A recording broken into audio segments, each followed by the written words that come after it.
Hi everyone! So today I decided to take you outside with me while lalabas ko po si Boomer kasi kailangan ko siyang ilabas at least 3 times a day. So ngayon, sasama ko po kayo para makita din po ninyo kung ano yung beauty ng nature pag fall or autumn na dito sa Stockholm. Ditong banda, siguro naman po familiar na kayo, but I still want to share kung ano po yung nakikita ko sa neighborhood namin. Tsaka papapunta po kami sa doon sa field na pwedeng paglaruan ni Boomer.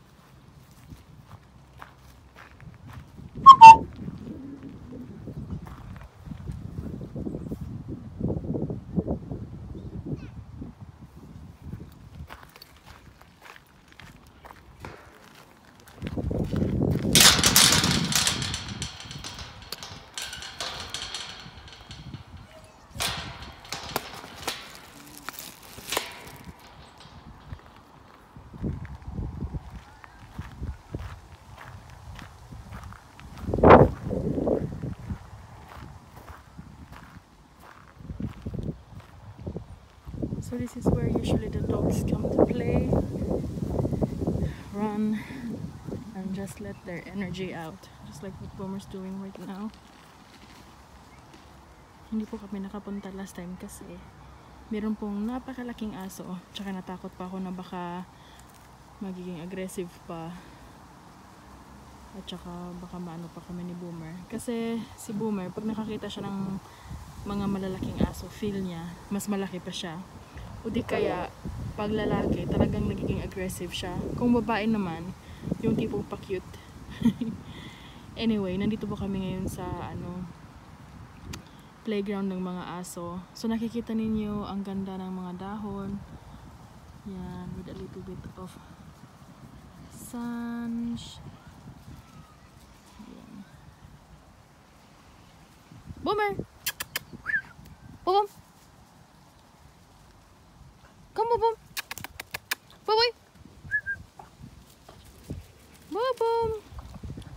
Super distracted kasi yung mga ihi, diba? Ayan, so makikita po ninyo every time na malakas yung hangin or may hangin, nalalaglag po yung mga leaves na nag-iba na yung kulay.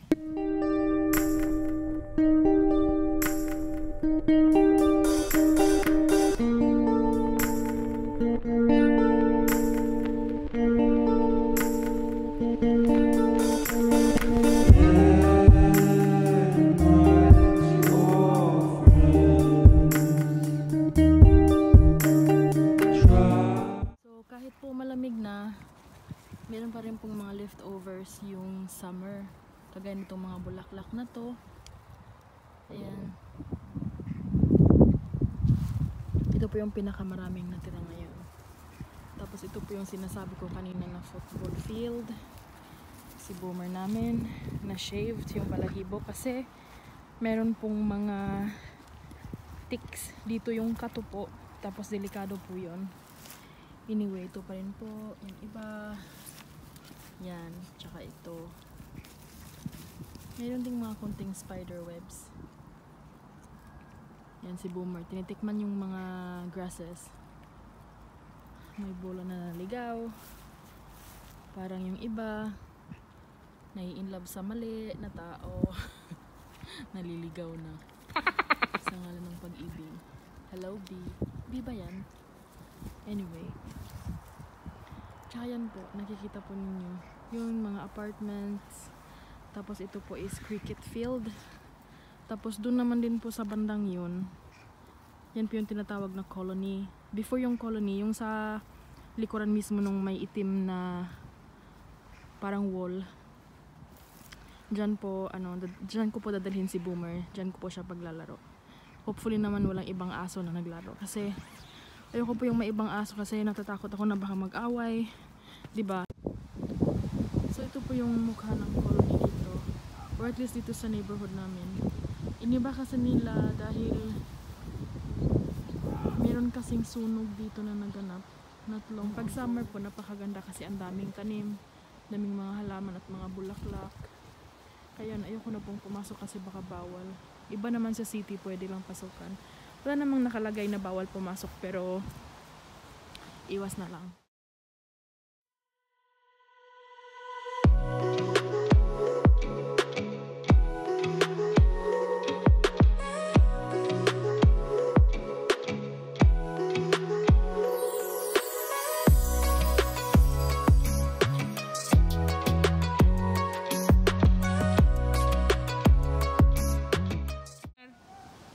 Kom.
Ayan po siya.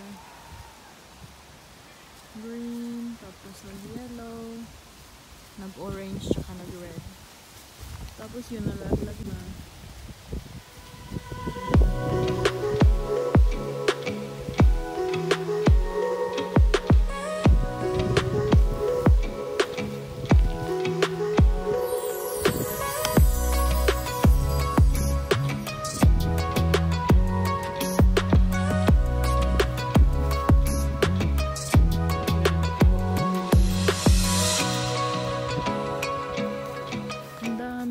Prutas, nasasayang lang, nakain ng mga birds, mga insekto. Yun, meron din sa loob. Private property na po tayo punta doon. Yun, napakaganda ng surroundings with a kaleidoscope of colors. Yan. More apples, si Boomer.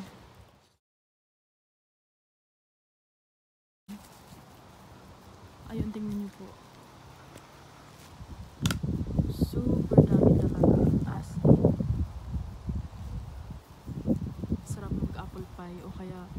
gumagawa ng apple juice. Medyo malamig po. Kaya yun, mas lalo na silang nalalaglag. Usually,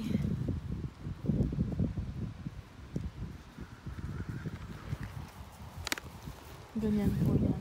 Dito, maraming mga prutas, kaya ng plums or pears na nasasayang lang din sundan yung mga ibon. Ayan, ito po. Diba, kakaloka. Mahal pa naman per kilo, lalo na pag organic, fresh from the farm. Tsaka yan po yung beauty dito sa neighborhood namin. Napakaganda.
Ayan po, napakagandang tingnan yung mga kahoy.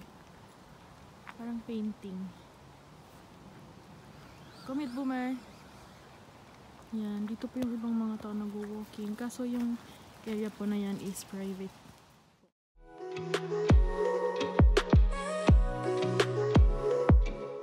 Ang Christmas tree natin, oh, nalaglag.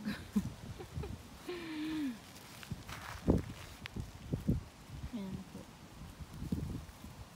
Dito. Ito yung mahirap pag sobrang init ng araw kasi pwede po mag-ignite ng fire, tsaka yung mga grasses po pag dry wala, yun sunog na. Tapos yung dami-dami pa namang mga ano dito, mga dried grasses at tsaka trees. Napakadelikado. Wow, ang ganda, hindi ko ito nakita dati ah. Ang cute, super romantic as in. Yan si boomer namin, ang malikot.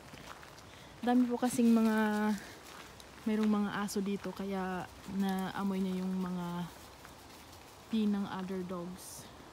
Tsaka kagaya na nakwento ko, masyado po siyang aggressive pag lalaki yung may-ari ng ihi.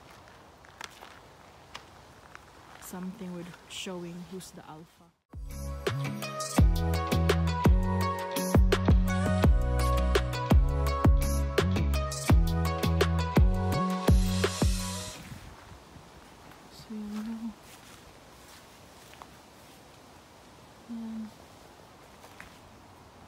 Ganyan po, napakaganda pag autumn or fall dito sa Sweden, or at least dito sa Stockholm, kasi ito yung city namin, city of Stockholm.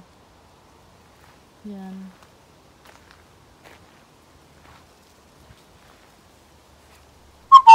Ayan po, makikita ninyo, there's a lot of dried leaves, as in like thousands of them. Kasi this part po, mas marami yung mga ganitong puno. Super duper cozy. Talagang gusto kong mag-pumpkin spice latte ngayon. Ganda. Tapos green po yung mga grasses under. Ayan.